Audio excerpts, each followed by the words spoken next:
मोहताज तारुफ नहीं है, सब लोग उनको जानते हैं अच्छी तरीके से, मगर क्योंकि आज उनका विलादत का दिन है, उनका जन्मदिन है, तो थोड़ी सी कुछ इन्फॉर्मेशन मैं आपको उनकी जीवनी और उन्होंने जो कुछ काम किए हैं वो आपके सामने पेश करना चाहता हूँ। मीर साहब बापू गुलाम हुसैन शाह जिलानी, असल में इनका जो वतन है वो लूणी शरीफ, मुंद्रा, कच्छ और गुजरात में आपका असली आपका गाँव है, वहाँ आपकी पैदाइश है। और वहीं आपने बचपन के अंदर ही अपने गांव के अंदर आपने दीनी और दुनियावी तालीम हासिल की। उसके बाद में और मज़ीद तालीम हासिल करने के लिए आपने अलीगढ़ यूनिवर्सिटी के साथ साथ में यूपी के कुछ इदारों के अंदर भी आपने इल्म हासिल किया।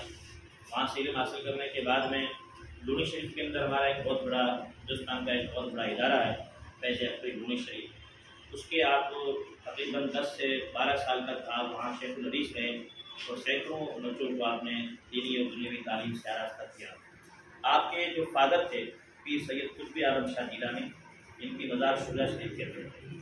तो आपकी वफ़ात क्योंकि यहाँ सुलह शरीफ में एक दौरे के दरमियान आपके यहाँ इंतकाल हो गया था, तो आपकी मज़ार शरीफ आपकी दरगाह यहीं पर ही है।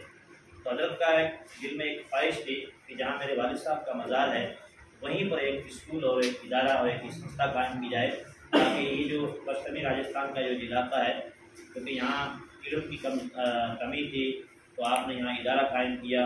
तकरीबन 40 साल इस इदारे को कायम हुए। तो इदारा तो वैसे बहुत पहले से भी चल रहा था, लेकिन जो इदारा तरक्की जो की है वो तकरीबन 40 साल से आपने इस इदारे को कायम किया, इसको तरक्की की। आज की तारीख में सुजा शरीफ का जो इदारा है उसमें तकरीबन 500 बच्चे जो है तालीम हासिल कर रहे हैं, जिसमें 12वीं तक स्कूल भी साथ में है। हाफिज़, कारी, आलिम, इस सारा का सब हमको पढ़ाया जा रहा है और निःशुल्क पढ़ाया जाता है, कोई उससे फीस वगैरह नहीं जाती। उनका खाना पीना हॉस्टल वगैरह सब फ्री है। पीसाबिल्ला उनके जो मुरीदीन, उनके जो अनुयायी हैं वो सारा खर्चा उसका उठाते हैं। इसके अलावा पीसाबिल्ला ने इस राजस्थान के कई इलाकों के अंदर बालोतरा है, बाड़मेर है, फलोदी है, जोधपुर है, बरनवा है, जालोर है, यहाँ पे आपने बड़े बड़े इदारे कायम किए हैं, जिनके अंदर स्कूल भी अटैच में है। तकरीबन इस वक्त में कुल पीसाबिल्ला के जितने भी इदारे स्कूल से चल रही हैं उनके अंदर बच्चे और बच्चों की जो तादाद है वो 10,000 से ज़ायद बच्चे और बच्चियाँ इस वक्त निःशुल्क पढ़ रही हैं। उसकी कोई फीस नहीं जाती है, सबको फ्री भी पढ़ाया जाता है। बड़दवा के अंदर पीसाबिल्ला ने स्पेशल बच्चियों की तालीम के लिए एक बहुत बड़ी हजरत ने वहाँ एक इदारा और संस्था कायम की है, जिसमें तकरीबन 1000 बच्चियाँ एक वक्त के अंदर तालीम हासिल कर सकती है। दीनी और दुनियावी दोनों तालीम है, स्कूल भी साथ में अटैच है। तो इस तरीके से आपकी जो पूरी जो जीवनी है वो हिंदुस्तान की तामीर में, शिक्षा में, स्वास्थ्य में, ये जो खास कर ये जो हमारा इलाका बाड़मेर और जैसलमेर का ये जो बॉर्डरी जो इलाका है, क्योंकि इस इलाके के अंदर लोगों के पास रोज़गार की भी बहुत कमी थी। एक वक्त हमें याद है तकरीबन ये 91-92 की मैं बात कर रहा हूँ, 1991-1992 की बात कर रहा हूँ। ये शेरवा का जो इलाका है, इस इलाके के जो लोग होते थे बारिश के मौसम की गिरावा जो 8 महीने होते थे, उन 8 महीनों के अंदर ये लोग अपने इलाके को, गांव को छोड़ के गुजरात जाया करते थे। और वहाँ जो खेती बाड़ी होती थी उसमें वो लोग काम करते थे, 8 महीना पर घर छोड़ देते थे। तो पीसाबिल्ला ने देखा कि यार ये लोग सब गाँव छोड़ के इधर गुजरात साइड जा रहे हैं, तो यहाँ इनकम के और बिजनेस के क्या सोर्स है। तो जब देखा कि इस इलाके के अंदर पानी तो बहुत ज़्यादा है, तो पानी जब है तो फिर इससे डेरे भी किया जा सकते हैं। तो पीसाबिल्ला ने खुद ने अपने जेब के पैसों से पालनपुर से आपको 10 मशीनें लेकर के आए, कुआं से पानी निकालने की 10 मशीनें अपने जेब से पैसे लेकर के आए और आपने उस इलाके में उसको वितरण किया। तो कहा कि ये मशीनें भी लगा के तुमको दे रहा हूँ, तो यहाँ इस इलाके में रहो और यहाँ खेती बाड़ी करो, डेरे करो और इससे आप उत्पादन करो, ताकि आपका रोजगार आपके इलाके में नहीं पैदा हो सके।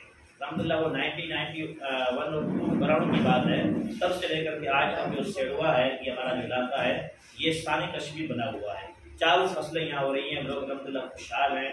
और सुजा शरीफ का जो सालाना जो खर्च है तकरीबन 1.5 करोड़ से ज़्यादा खर्च है, उसमें से आधा जो खर्च है वो इस इलाके के लोग उठा रहे हैं इस संस्था को चलाने के लिए।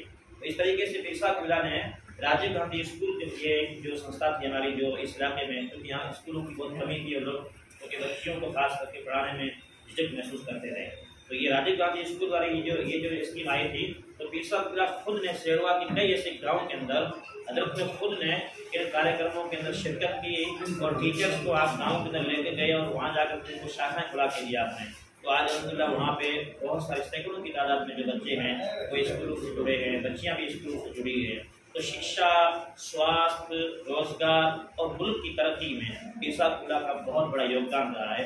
हर वक्त आप आगे रहते हैं। एक बात आपको हमेशा याद रखता हूँ, पीर साहब क़िबला का जो स्थान इस वक्त में है वो सुजा शरीफ बाखासर के अंदर, जो बिल्कुल बॉर्डर से सटा हुआ है और एक ऐसा इलाका है कि जहाँ हर वक्त में कई ऐसे मामले होते हैं, जैसे कारगिल का युद्ध हुआ, इस तरीके से दोनों देशों के दरमियान इस तरीके से कई मरतबा इस तरीके जंग की इस तरीके होती है। लेकिन पीर साहब क़िबला ने वहाँ BSF के साथ मिल करके उस पूरे इलाके को इस तरीके से सुरक्षित बनाया है, ऐसा सुरक्षित बनाया है कि BSF खुद आती है 26 जनवरी को, 15 अगस्त को, और फिर जो सुजा शरीफ का सालाना जो जलसा होता है उसमें BSF के बड़े बड़े लीडर लोग आते हैं, उसमें शिरकत करते हैं, उनको बधाई देते हैं। वो खुद बाकायदा स्टेज के ऊपर खड़े होकर के कहते हैं इस पूरे इलाके की सुरक्षा हम नहीं कर रहे हैं, बाबू गुलाम हसन शाह जिलानी कर रहे हैं, क्योंकि आपका वहाँ का जो तौर तरीका है, आपका वहाँ जो लोगों का खिदमत, और इसके अलावा आप लोग पुश्तूनी आप हकीम हैं, आयुर्वेद दवाइयाँ अपने हाथों से बनाते हैं, पुश्तूनी आप हकीम हैं। तो आज भी पीर साहब क़िबला की रिकॉर्ड है, हज़रत के पास में हिंदू, मुस्लिम, सिख, ईसाई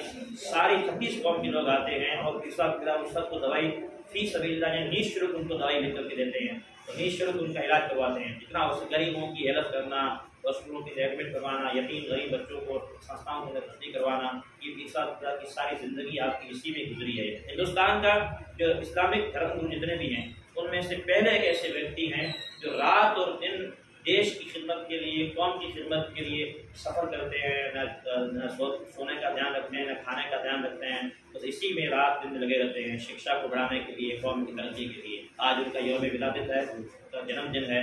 हम सब रब की बारगाह में दुआ करते हैं परवरदिगार आलम उनकी उम्र को खूब बढ़ाए और इसी तरीके से वो फले फूलें और इसी तरीके से इदारों की जो खिदमत करते हैं वो इस तरीके से करते हैं, उनका भी नाम बुलंद हो और अल्लाह पाक हमारे मुल्क का भी नाम बुलंद हो।